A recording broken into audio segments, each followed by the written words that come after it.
You're listening to the Iterators of the Imperium. Hi, I'm Mess, and I'm here with my co-host Ryan, and you're listening to Season 2 of the Iterators of the Imperium podcast, the podcast in which Ryan is the expert on Warhammer 40K, and I'm the noob trying to learn about the Warhammer universe. But before we get into it, we do have a Patreon you guys can check out if you want to support the podcast. We also have a Discord where you can get in touch with us and have fun with the Warhammer community. But yeah, let's get into it. So Ryan, what is today's topic? All right, Mez, this is a really good one. But as we have been doing so far this season, I have a quote. I have to guess. You have to guess. All right. This one I think is a fairly easy one because the quote is quite ridiculous in a way. Oh, okay. Yeah. So I'm like, there's not a lot else this fits, luckily.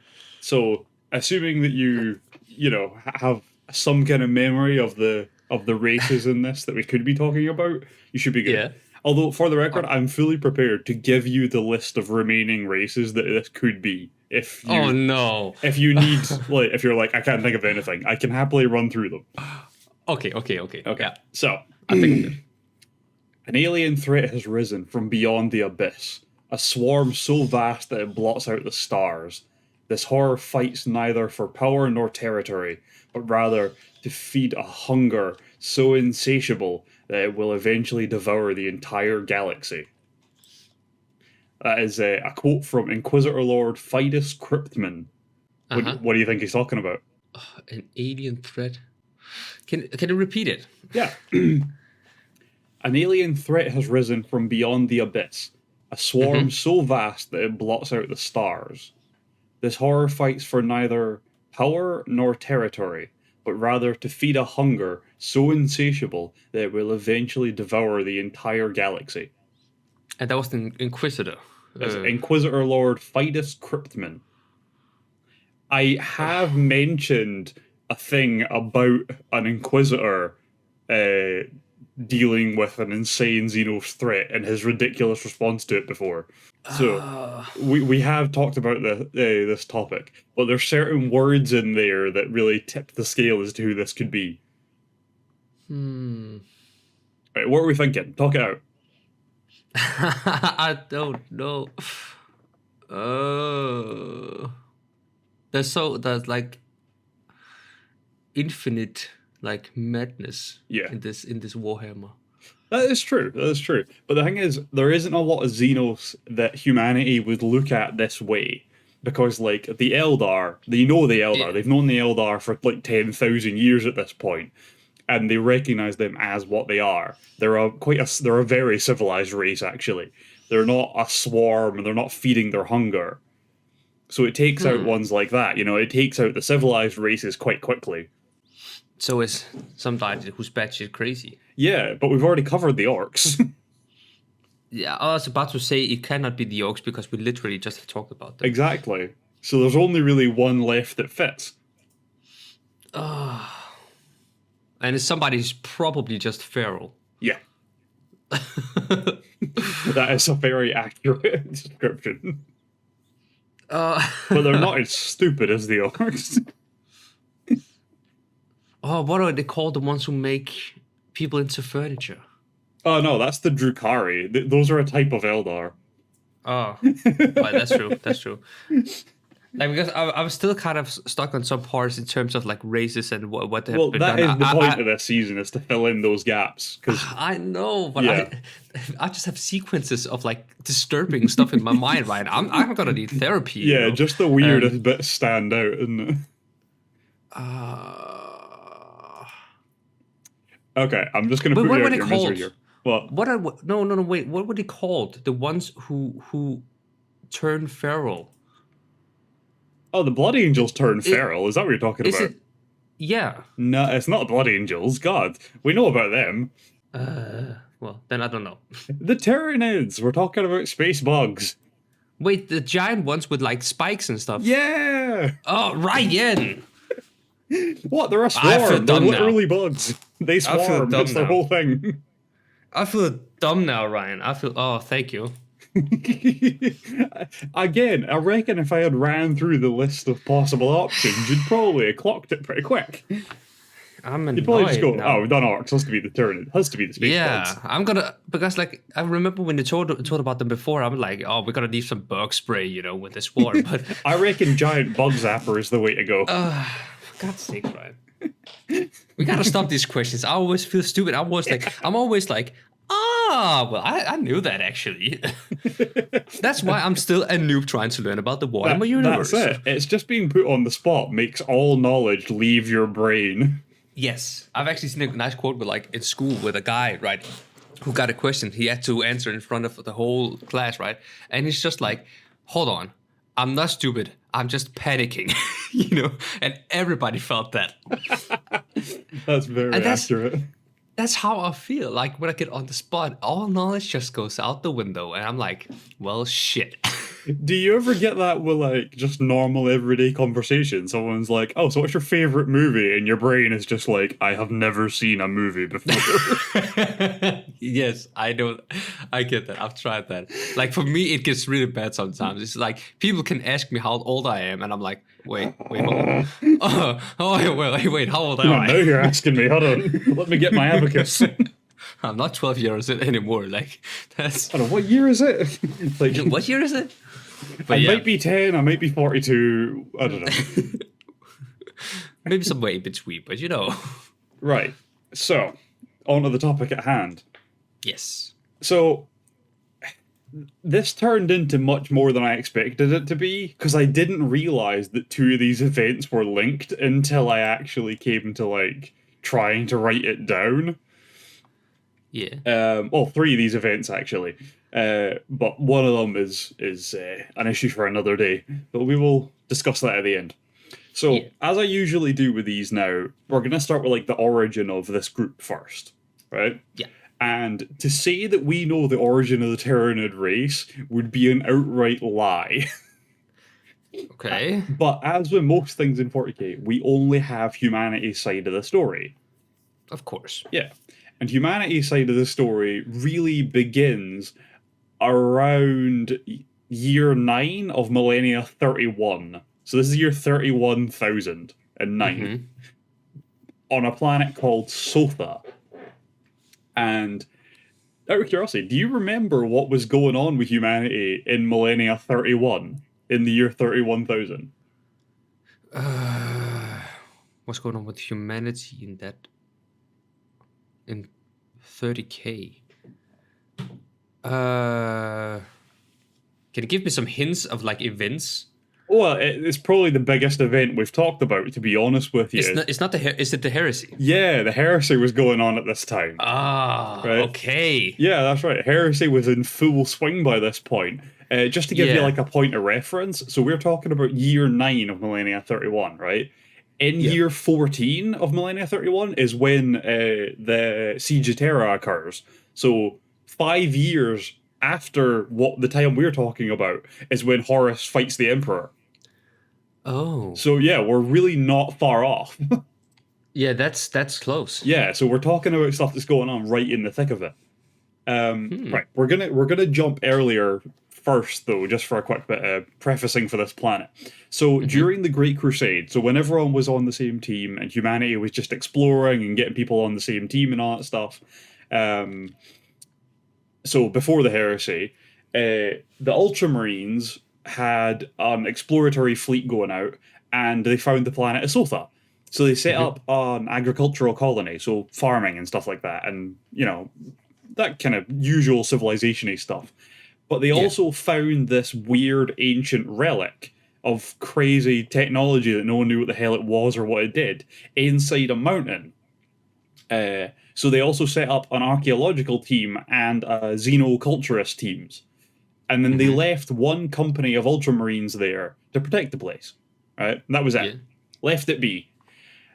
And once the heresy kicked off properly, Gilliman, Rabute Gilliman, Primarch of the Ultramarines, was like, right, we need someone to look into this thing properly. We need, someone in charge, basically, on this planet. So he set a guy called Warsmith Barbas d'Antioch So he was a Iron Warriors legionnaire, I guess. He was an Iron Warriors Marine, and he set him in charge of this place to oversee the relic and to research it and stuff like that. Now, as you may remember, the Iron Warriors are a traitor legion, but not every troop from every traitor legion turned traitor. And the only 4 legions that actually purged all of their traitorous troops were the ones that were on Estevan. Remember when Horus nuked the planet, or he virus bombed the planet with all the good guys on it, right? That was purging the legions of all their existing loyalist troops, so that they didn't have anyone like infighting when they came to like the big battles. But a few of the legions weren't involved in that, so guys like the Iron Warriors still had loyalist troops in the field, even though they were a traitor legion. So this guy was one of Barabbas Dantioch, the Warsmith, was one of the Iron Warriors, but he was a loyalist. So he was put in charge of this planet, or at least in charge of overseeing the relic. Now, as you remember, during the heresy, Horus realized he couldn't turn all of his brothers to his cause, so he realized he had to isolate a bunch of the loyalists so that they couldn't defend Terra. Right? And this was really, as I said, it's really in the run-up to him attacking the Emperor. So he was like, right, we need to do this now. People need to start getting separated now. We don't have time to fuck around. So, one of the ways they did with this was, Lorgar of the Word Bearers. The first one, the one that turned Horus evil. Yeah. Yeah, his, second-in-commandy guy, Erebus, who was actually the one that did the crazy ritual on Horus to turn him evil, he caused this gigantic storm in the warp, and it's called the Ruin Storm because it was absurd in size, and it basically blocked out the light of the Astronomicon, which is the light in the warp caused by the Emperor's throne. And that's how everyone navigates in the warp. They use this thing as like a guiding light. But this gigantic warp storm blocked it out. So, one, the storm made it really difficult and dangerous to travel in the warp. But 2, anyone that wasn't even near the warp storm still couldn't see where they were going because they didn't have a point to navigate from. So it meant that the loyalists basically couldn't use the warp without just making blind jumps, which makes it very difficult to do anything strategically. So when you're in a universe-wide war, that is a really, really big issue. That's a bad situation. Yeah. But yeah, I remember we talked about this, yeah. Yeah. So I think I called the Emperor's like a beacon or something. Yes. The beacon of light. Yeah, that's exactly it. So there was a bunch of stuff came from this, right? So we're going to give you a bit of like secondary storyline for the heresy here, just while we're around the topic. So due to, Earth being blocked out by this, Gilliman actually thought that Terra had been lost, or that it was going to be. So he thought the Emperor was going to die. He thought Horus was going to win, right? And as we know about our boy Gilliman, he has a backup plan for everything. And then 17 backup plans for those backup plans, and so on and so forth. You know what his backup plan for the Emperor dying and Terra being lost was? No, what was Start a new empire. Well, let's just start over. Yeah, that was it. It was, look, humanity has to survive one way or another. We need an Imperium to be, to exist. If the Emperor loses, he would want us to carry on. That's the whole point of his sons. And Gilliman was like, we need to do this. And interestingly, Gilliman's realm is quite distant from Terra, so it was relatively safe from the warp storms to a degree. But also Gilliman's realm is huge. So the realm of Ultramar, and Ultramar is his home planet, right? The realm that it surrounds it is made up of 500 planets, which is an absurd amount compared to most other places. So that being a safe zone, fully protected by the Ultramarines and everything like that, is a great place to have as a base. So currently in 40k, with the return of Gilliman, he sets out, as we've mentioned, to retake all of Ultramar so that he can use it as a staging ground to go retake the rest of the Empire. It's because 500 worlds is a great amount to be able to, one, protect with a legion, which is obviously very doable, but also it's enough that you can produce food and units, like normal guardsmen and everything like that, at a massive scale, enough to actually fight a war. Yeah, it's a good place to rebuild and like retreat and rebuild. That's basically. exactly it, yes. So seeing that, his realm was a perfect place for that, he set in this plan thinking that the Imperium was lost, or was going to be shortly at least, which was Imperium Secundus, essentially the Second Empire. And obviously, again, it was based out of Ultramar, the 500 worlds. And during this time, because they had the huge issue with no one can see where the fuck they're going in the warp, but people still had to use it. Like, if you're, I don't know, a random Blood Angels squad of troops on your flagship, and then you get attacked out of nowhere by the crazy traitor bastards of some random legion, you don't really have much choice if you can't outgun them other than to escape. And the best way to do that is a jump into the warp, because then they don't know where you were going to come out. But you had to make a blind jump now, so you didn't know where you were coming out either. For all you know, you're going to come out in a star or in a planet. You know what I mean? That's high risk, high reward. That's exactly it. So there was a lot of that kind of stuff going on. But at this point, Dantiok, the guy who was looking over the relic on Sothis, activated the relic, which was a beacon. He had been researching it for a long time at this point and discovered it was a beacon of some ancient technology. So he activated it. It was a beacon known as the Pharos, by the way. And the beacon actually permeates the warp. So it allowed people to flock to it and use it as a guide. So, but unfortunately, it's within the realm of Ultramar. So people just started loyalists just started flocking to it because they were like, "What better choice do we have?" And it allowed a lot of loyalist troops to gather in Ultramar, which was a huge advantage, because it meant that they weren't just blindly floating through space anymore or trying to figure things out with no guide. So you ended up with obviously you had Rebooted Gilliman, who was in Ultramar, it's his worlds. Lionel Johnson, the Primarch of the Dark Angels, was able to turn up out of nowhere.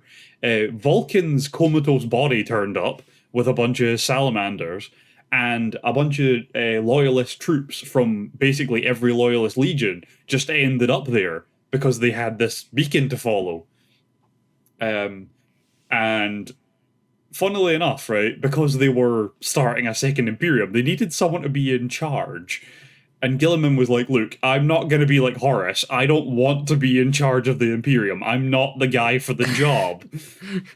Way too much pressure. That's exactly it. He's like, "Look, I'm not the man, right? I want to keep this thing going, but I'm not the one to lead it, right? I'll happily be your advisor. I'll organize literally everything down to the time you eat at if you want, but I'm not going to be the one in charge. That is not a good look." Because the thing is, that's the worst part of it, is that Horus decided he was going to be in charge. He was like, "I'll just kill the Emperor." And then this guy starts a second empire. To any outsider that hasn't had an actual conversation with him, it would look a lot like he's just went, "Well, Horus is going to kill the Emperor. Rather than killing Horus and taking over, I'll just make a new one and take over. Then I'll look like a benevolent ruler rather than a murderous ruler." Yes. Right? So it was like, "Look, I don't want to look like that, and that's not what this is, so we're not doing that." So he tried to get Lionel Johnson to take the crown, who also refused. And do you want to know who ends up with the throne? Who ends up being the Emperor of Imperium Secundus? Oh, let me know. Come on. Sanguinius! Because he's the best guy! Hey, he's like, "You know what? I got you, bro. Let me just handle that." No, he was very against it, but basically everyone was like, "Dude, you're the only one that everyone actually likes," and no one would immediately assume was being traitorous. I thought it would be like, he was just like, "You know what? I'll take that on my shoulder," but I mean, it's some big shoes to fill, so...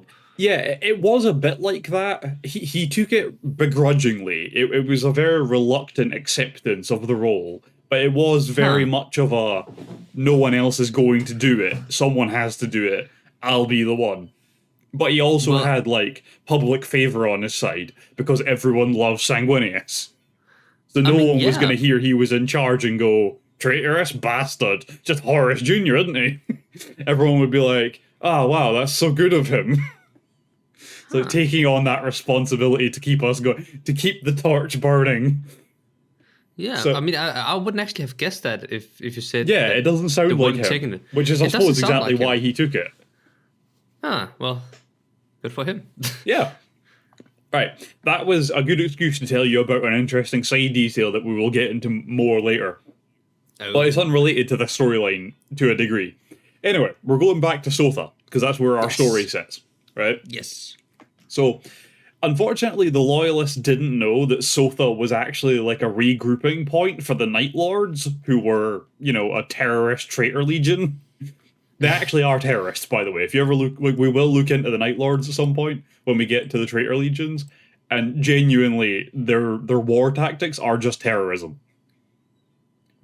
They are the worst. They're worse than half the Chaos troops. Like, you thought Nurgle was bad. Wait till you hear what these guys did a civilian populace. You thought people furniture was bad. These guys Ryan, are the worst.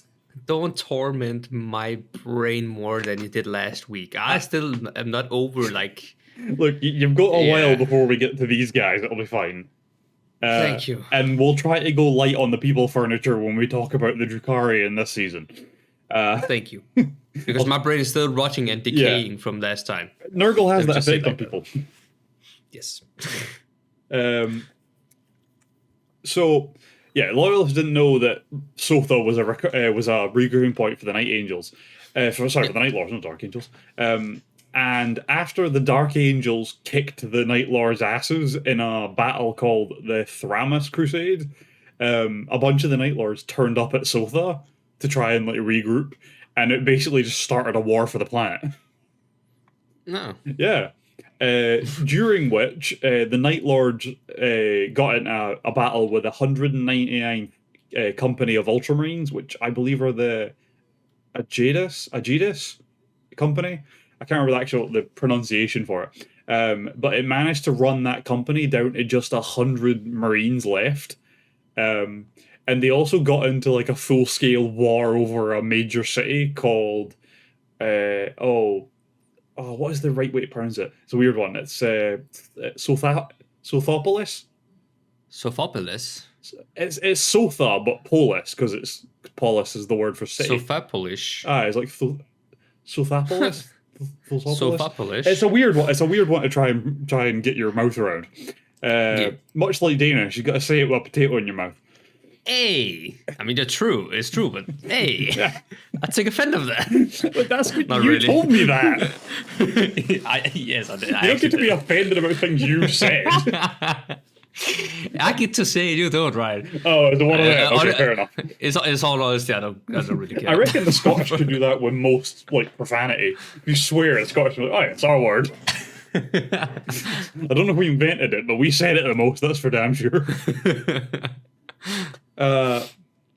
So eventually the Night Lords came at a point during sacking cities and murdering Space Marines and stuff like that they decided they were going to go after the relic, the beacon inside Mount Pharos. It's inside a mountain, by the way. Don't know why. Yeah. But it is. And they attacked the mountain, which at this point contained Dantioc's small contingent of guards and a bunch of people that had fled the city that they had been attacking. So he didn't have a lot of people to defend it with. What the Night Lords didn't realise was that Dantioch had been protecting this mountain for quite a while. He'd been defending it and building defences and researching this relic for quite a while. And if we know anything about Iron Warriors, it's that they are masters of siege warfare. So they're not the kind of people you really want to, try to break into their stronghold. No, it's like Home Alone. That's exactly it, but with guns instead. Yes, fatality. So Dantioch just kept tricking them into walking into traps and murdering tons of them. Again, like Home Alone. But, Exactly, yeah. A brutal version. Yeah. So that was quite fun. It really is the 40K answer to Home Alone. The 40K Home Alone edition. It's just Dantioch sitting there in his crazy armor with a million turrets around him. Just like, you can't get me. Runs away, they follow him and die. Follow him, turn a corner, and get hit by a nuke. Haha! Rather than slightly burning their hand or tripping them downstairs, he drops them into like a 40-foot pitfall onto spikes. I feel like there's a movie here to be made. Oh, absolutely. I'm waiting for 40K movies to hit the big screens. That's going to be a thing soon. We've got a D&D movie coming out. It's going to be 40K, or it's going to be Warhammer next, I'm sure. If we get a Warhammer a Warhammer 40K movie or something like that, Ryan. Right, I will go to Scotland and watch it. Oh, that would be awesome! I would love that. That would be incredible. Bring your missus. We can we can get a whole thing going. Yeah, if you want to go to Scotland and visit anyway. So let's do it. We've got a spare room. You can stay with us. It'd be great. Hell yeah! Right. Anyway, back to the topic at hand. We've got to talk about space bugs here. We're not even at the space bugs yet. Jesus. Right. So the survivors that were inside the mountain obviously had a huge advantage because all the Dantioch's trapped and shit like that. But because they were being sieged and it wasn't exactly a fortress, they were going to lose at some point because there was like Night Lord's fleets above the planet and stuff like that. The planet was going to fall eventually, right? So Dantioch called for reinforcements, and he was told to contact the Ultramarine Nova Company that were in a nearby system. So he contacts them, and they send reinforcements.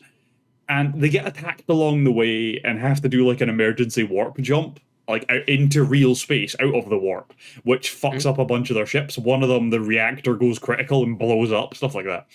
But because they come out of the warp so quickly, they're moving at incredible speeds, and they manage to like kind of surprise the Night Lord's fleet above the planet and bomb the crap out of them.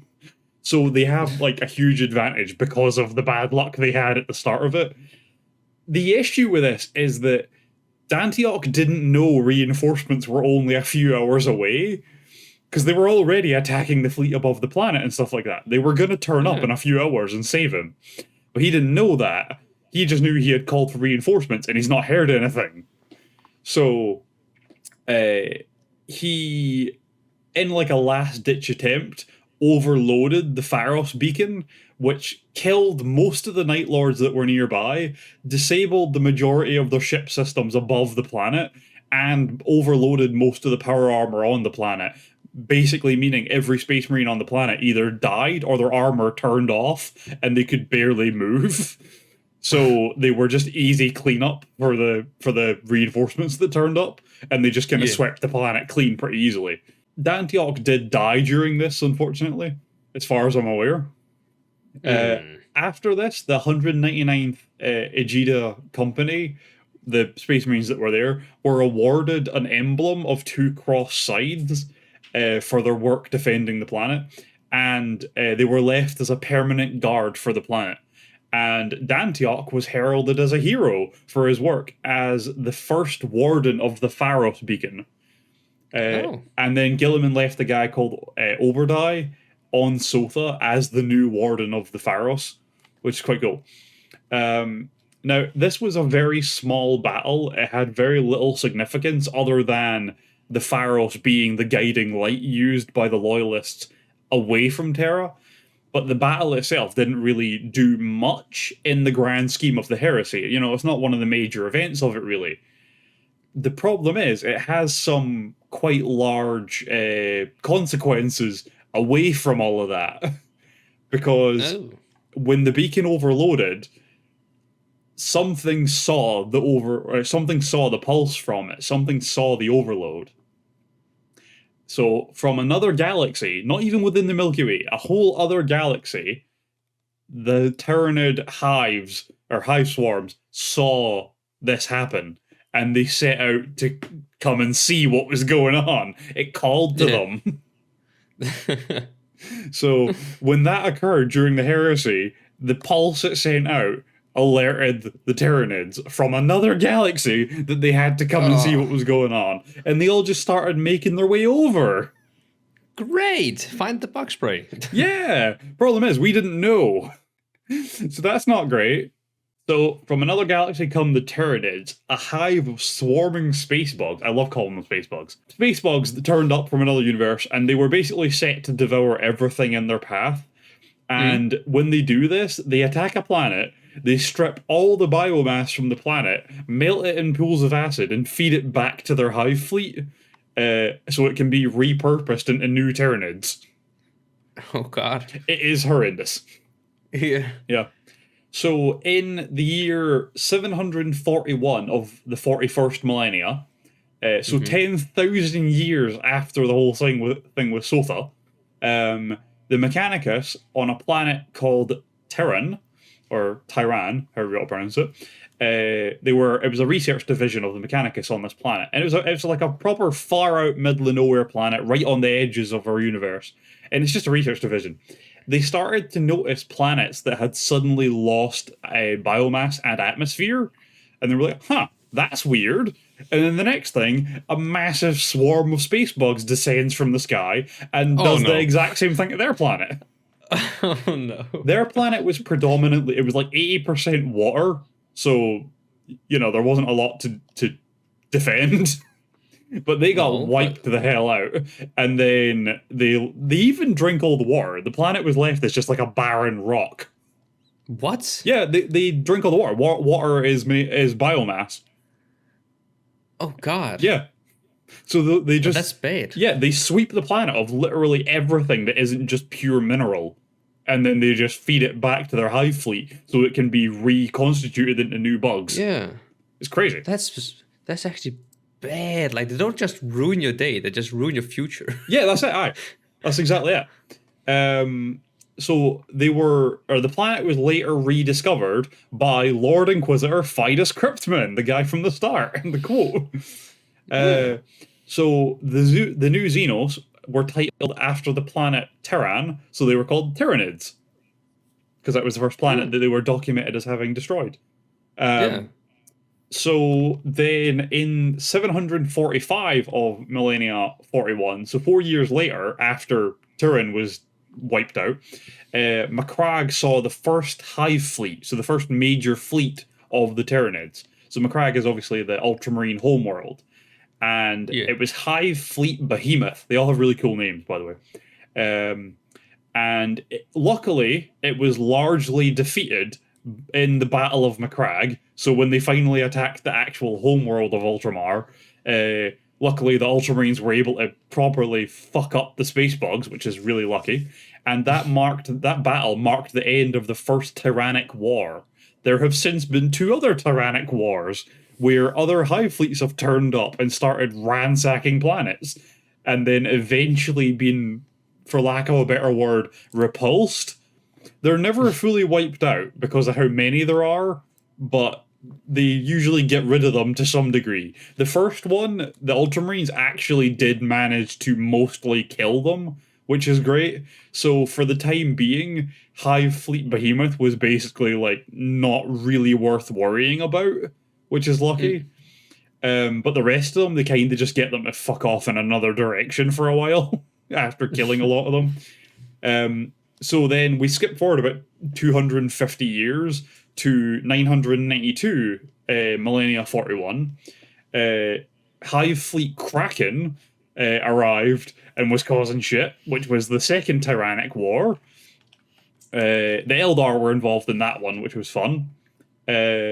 The Hive Fleets actually, there's a lot of them, and they've turned up in a bunch of different places and caused a bunch of different issues. But they don't only attack humanity. There's like a Hive Fleet that has singularly attacked the Tau predominantly. There's ones that have predominantly came in contact with Eldar and stuff like that. There's one that fought orcs. I would love to see that battle. Like, it doesn't matter what kind of space bug you throw at an orc, it's just going to throw more orcs at it. And they have almost endless numbers on both sides. So it'd be incredible.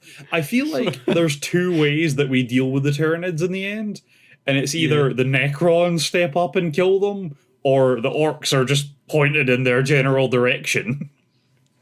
Just throw snutlings at them. Yeah, like, I'm waiting for, like, an orc war boss to turn up, who, rather than trying to kill humanity, is trying to kill a Tyranid hive fleet. Because that would be really interesting to watch. Just a giant orc wah going after a Tyranid hive fleet. Like, orcs don't have spaceships. They just use meteors and stuff to get around. Well, they have very slapdash meteor-based spaceships. Which would be hilarious to see them crash that into a Tyranid hive ship and then just start gunning down space bugs. I feel like there's a movie, again, there's a movie here to be made. Would be cool. Yeah.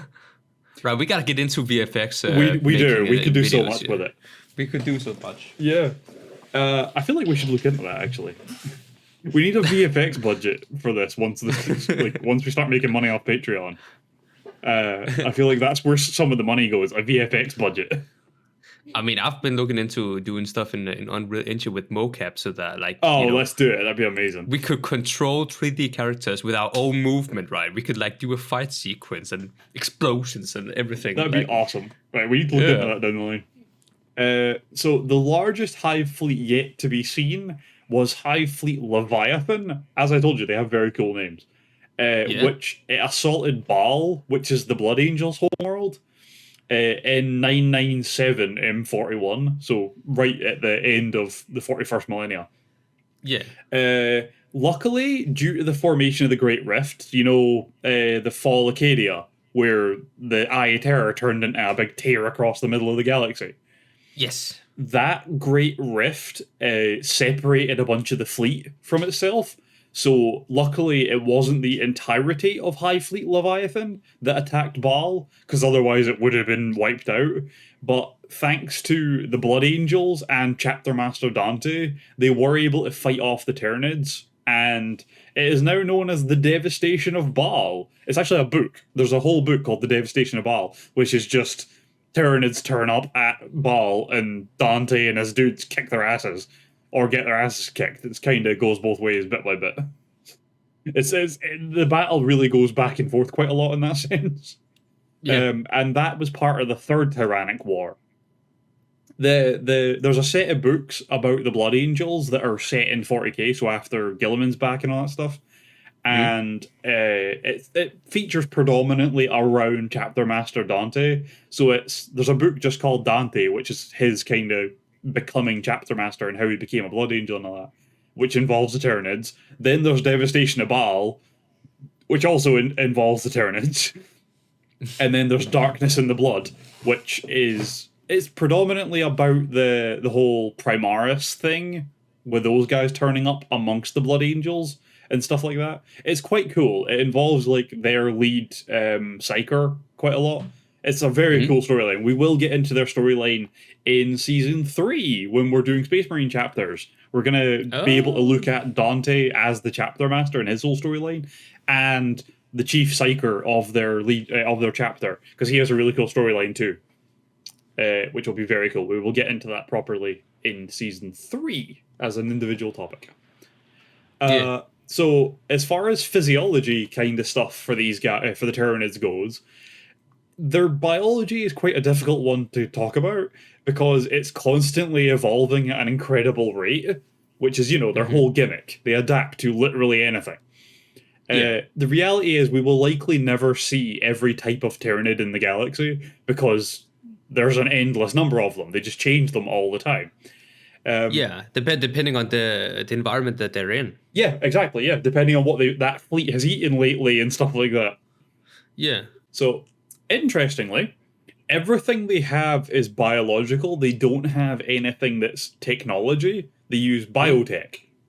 They don't use mechanical stuff or electrical stuff. It's all biological, including their guns.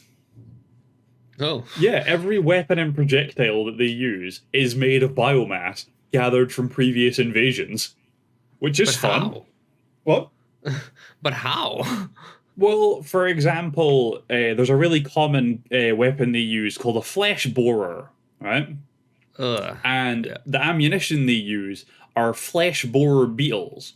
And it is literally a beetle that will dig through flesh and tear it apart, right? It's quite a simple concept. but the gun that they're fired from is also a living organism, which acts as like an incubator for the beetles. So the beetles are like spawned and born inside the gun, and then they Oh, stay God. there until they need to be unleashed, and then they are like launched from the weapon. So it's all living organisms. It's kind of cool, but kind of disgusting. Yeah, that's basically the Tyranids as a whole. And one of the reasons they are such a terrible thing to fight is because, one, they have insane numbers, and two, they can adapt to literally any situation. So Yeah. think of it like, I don't know, you're like, all right, they've got really big bugs, bring out the gigantic guns. All right, they'll just adapt to have better armor. But, all right, well, they've got better chitinous armor. Okay, let's bring out the melt-a-guns and just melt the bastards. All right, they'll become resistant to heat. All right, fuck it, poison. We'll use poison. They'll become immune. Yeah, it's like cockroaches. They can survive a nuke attack. They're just like, nah. Yeah, that's it. I got this. I'm good.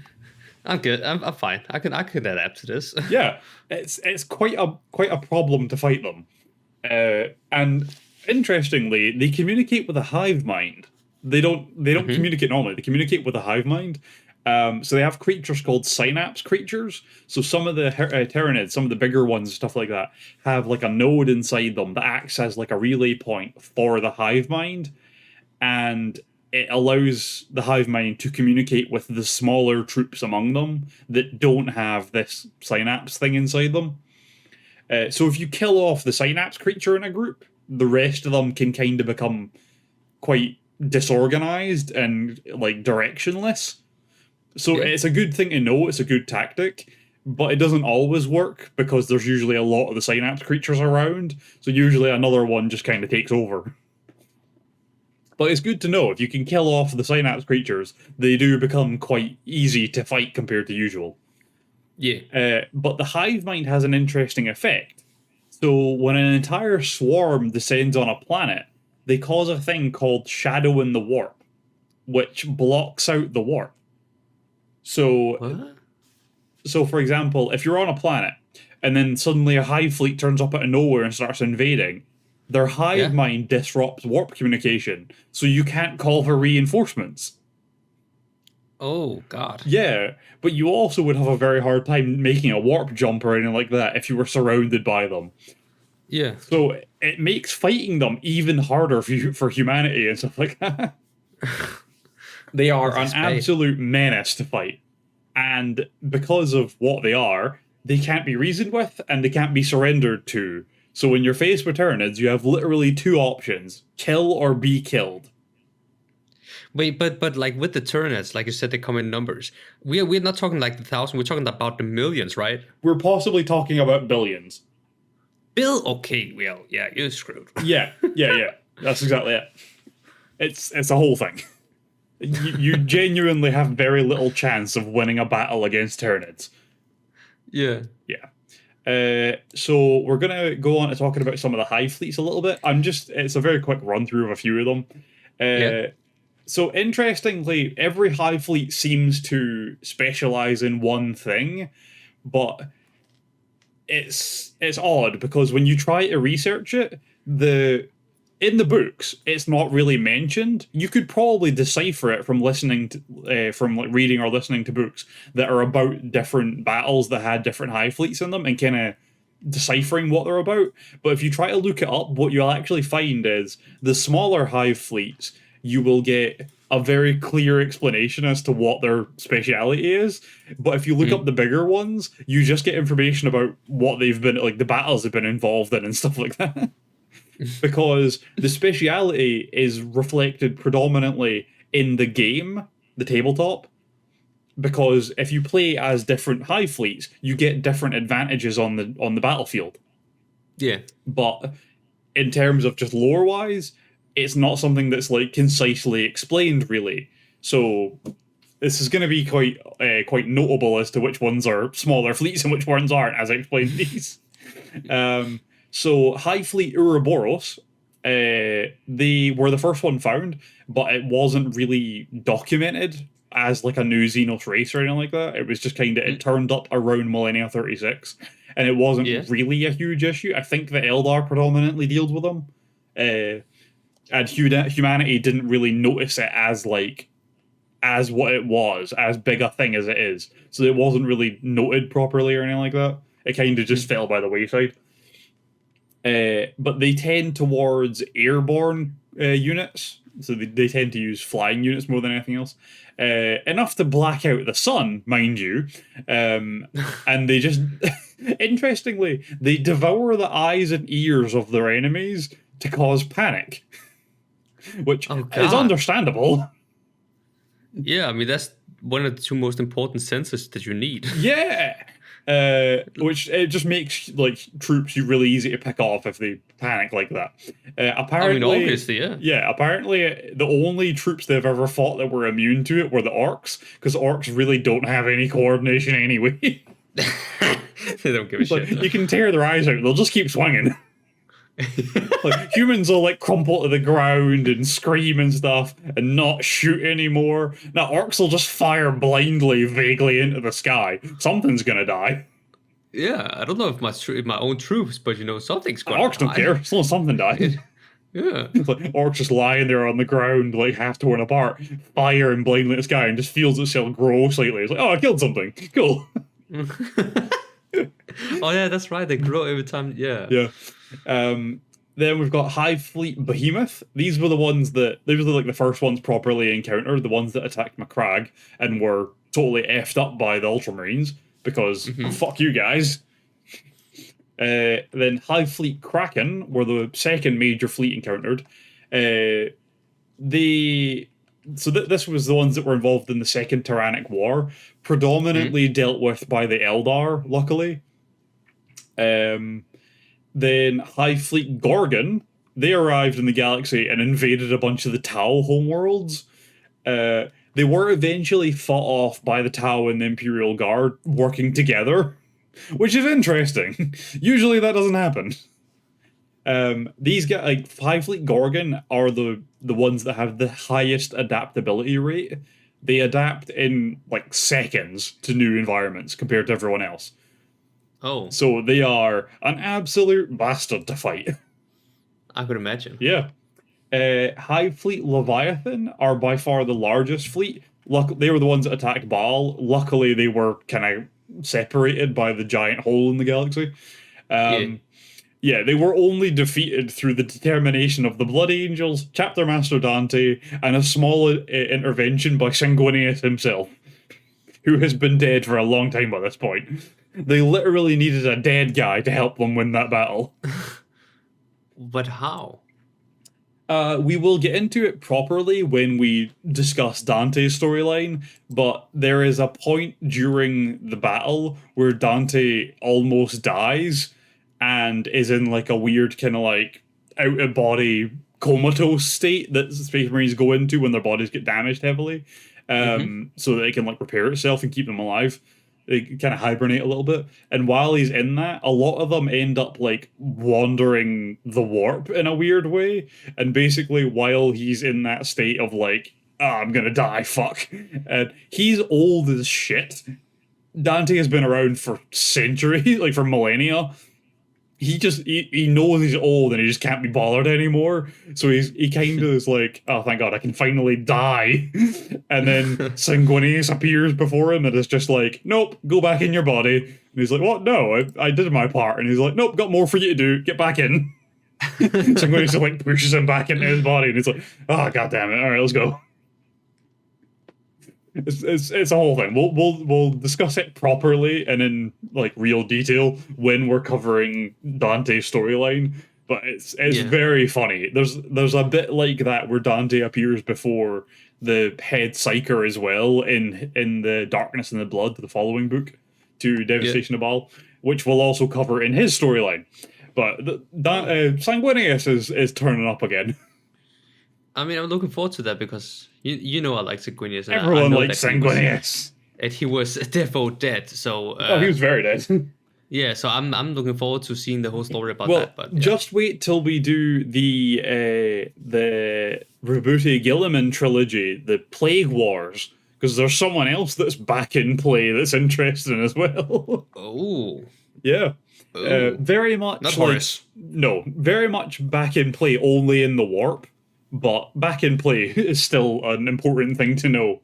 Those two storylines are like side by side two of the best sets of books I've ever read in my life.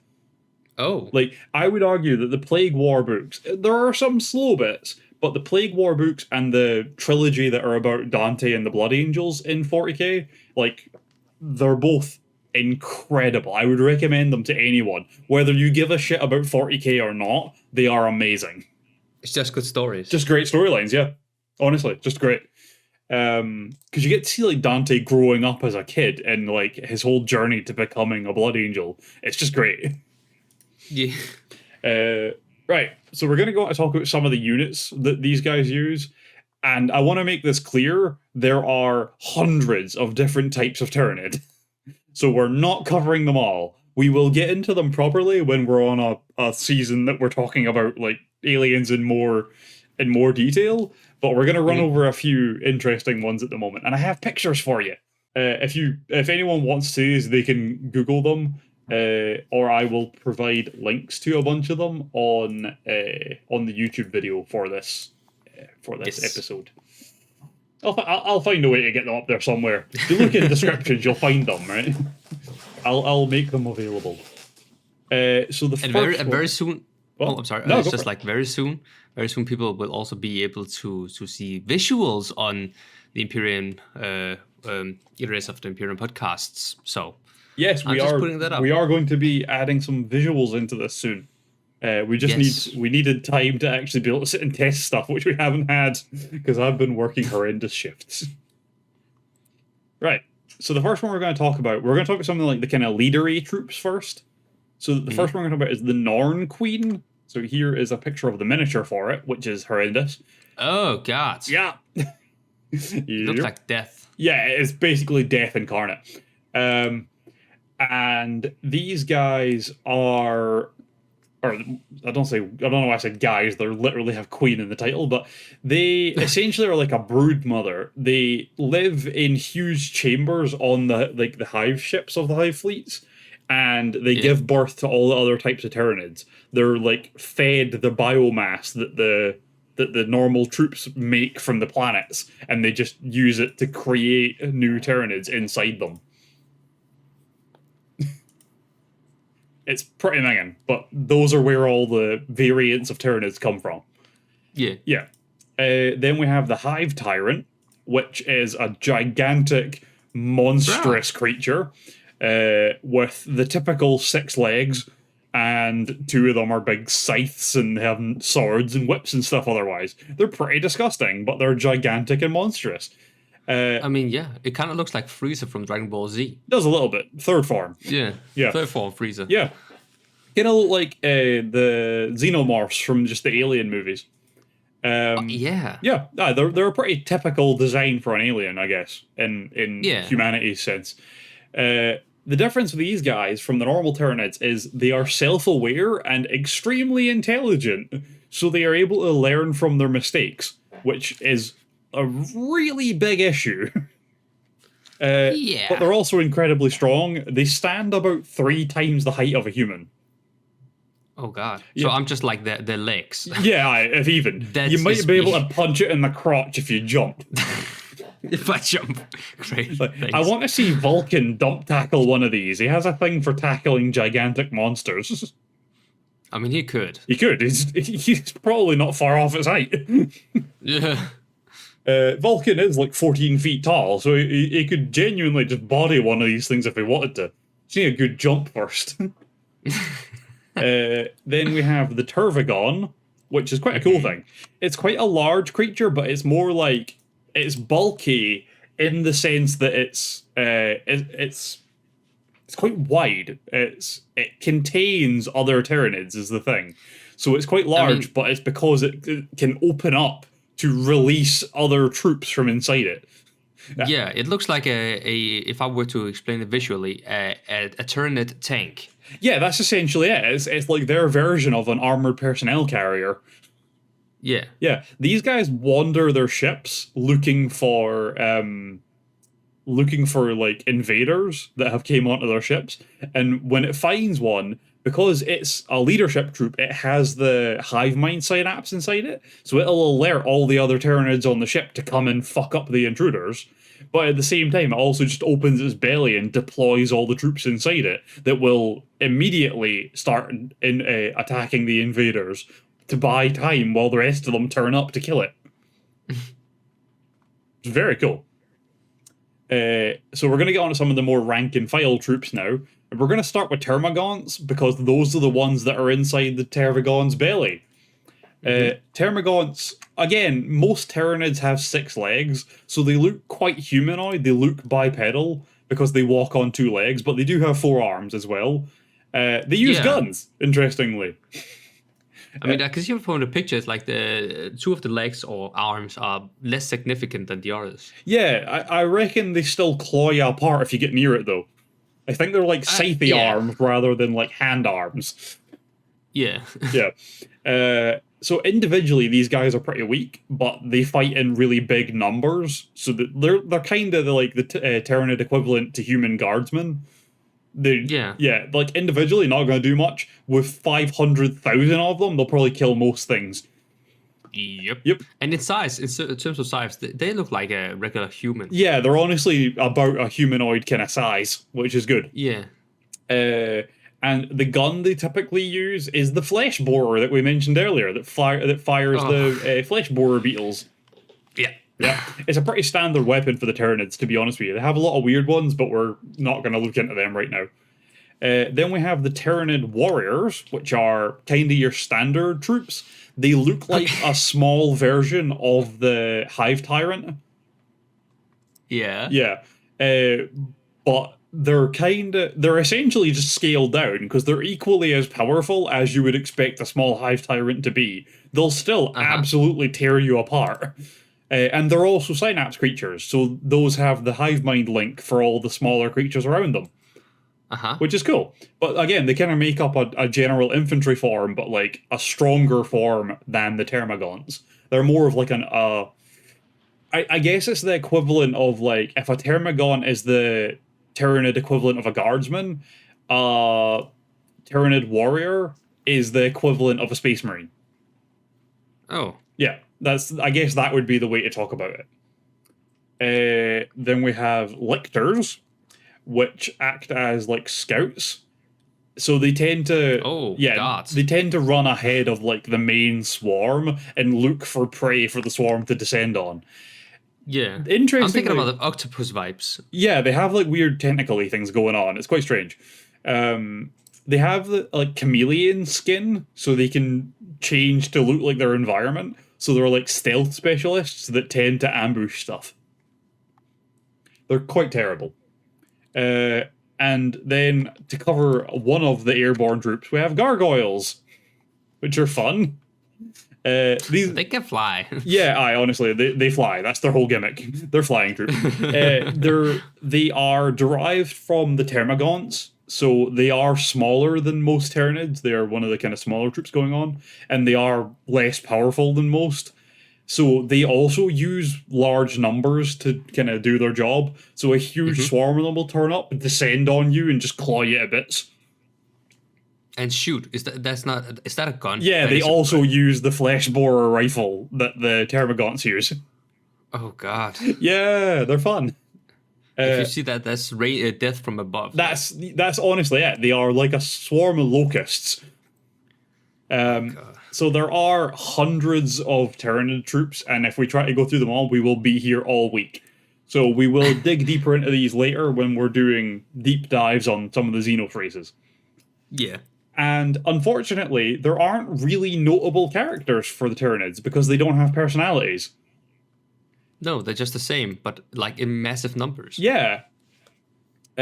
So I did find like a notable event I wanted to mention, which is about Fidus Cryptman, the Inquisitor from the start, from the quote. So this guy was obviously one of the main guys involved in fighting the Tyranids. And there's a point where I found like a line about him that I really liked, which is, Cryptman later authorized the largest single act of genocide the Imperium has ever inflicted on itself by abandoning or destroying all the worlds in High Fleet Leviathan's path. He was later issued a Carta Extremis for his actions by the Inquisition and was stripped of his titles. So Inquisitor Cryptman is one of these guys that everyone's like, he's tied to the Tyranids so heavily, but is predominantly known for the fact that when he realized they weren't going to kill the Tyranids in a fight, he just started like virus bombing and incinerating planets in their path so that they would lose interest because there wouldn't be any biomass for them to eat, and they would just turn a different direction and go away. It's kind of smart when you think about it. It is, but he also killed billions upon billions of humans. I mean, it's like bad or worse, you know? Kind of a death, if you ask me. I guess, like, I'd rather be incinerated in 0.3 of a second than I would be torn apart by thousands of tiny bugs. I guess. Yeah. I mean, it's a bad day anyways, but, you know. Yeah. I mean, I suppose. You know, I feel like they should have a thing organized for in the Imperium. I feel like they should organize, like, a protective dome they can put over a small area. Just, like, dome in a city and all the farming area around it. And then just incinerate the rest of the planet. Because I don't think the Tyranids are going to attack to get, like, 1 million people in some grass. Simpsons did it. That's fair. But, like... I genuinely don't think Tyranid High Fleets would bother going after, like, one city of 1 million humans and some, like, grassland. But, like surely the dome you're talking about could, like, block out all, like, sense of life inside of the dome as well. Potentially, yes. I reckon there's technology that you could use to protect a like, civilian center from being destroyed by Tyranids, but would allow you to wipe out enough of the rest of the planet to make them not care. But, like, I might go out on a limb here and say there should be technology at that point, in this time and age we were in, where they should be able to make, like, a force field around the whole planet that blocks out all, you know, sense of life inside of it. Yeah, I'll be honest with you. I reckon that they probably could do something like that, or at the very least, that's going to be a direction that we end up going with it. But I think that storyline-wise, it would make it quite dull, because it would kind of nullify them as a threat very quickly. So I doubt they'll actually do it. I think that someone like Belisarius Call might come up with something like that, but it would probably be on, like, a smaller scale, something that would, like, stop Tyranids from noticing, like, a squad if one of their guys was carrying this, or something like that. I doubt they'll ever do it on, like, that large a scale, because were they able to deploy it, it would just make the Tyranids, like, out of the storyline, basically. They would just fuck off to a different galaxy. Or they would purely attack aliens, which would just wipe out the aliens. Or they would adapt towards it so they can sense life beyond that. They would probably just it's like in Dungeons and Dragons, there's a thing called Locate Object, a spell that you can cast, and it can locate any object other than ones that are in, like, a lead-lined box or something like that. And then people learned that you could just use it to locate lead-lined boxes to find really rare stuff that people hide. So I reckon they would just learn to search for the thing that protects the stuff. Yeah. I mean, that could be an option too, Ryan. The party never ends. Yeah, they would just adapt around anything. Yeah, I think that the way the Tyranids will end up being dealt with predominantly is either going to be the Necrons coming back from their tomb worlds, or it'll be the Orcs.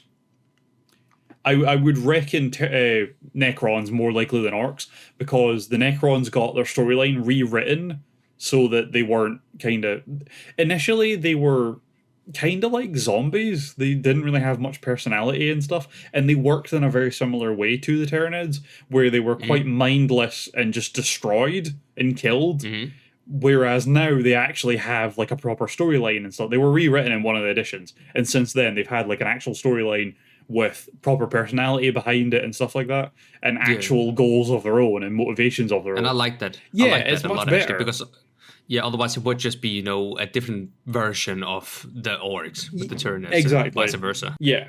So I think that possibly the idea is that the Necrons will start to arise in such scale, but they will predominantly be directed at the Tyranids. Because the Necrons actually fight alongside the Blood Angels against the Tyranids in some of their books. Yeah. So the Necrons do recognize the threat of the Tyranids, even if the Tyranids wouldn't attack them, because the Necrons are all made of living metal, so they're not biomass at all. So the Tyranids wouldn't attack the Necrons, other than out of defense. So they are kind of the perfect guys to go after them. But I think that's the idea there. I think the idea is, storyline-wise, probably keep building the threat of the Tyranids and making them more and more dangerous, and then having the Necrons kind of have an upsurge and take the fight back to the to the Tyranids. Yeah. I think that's the idea.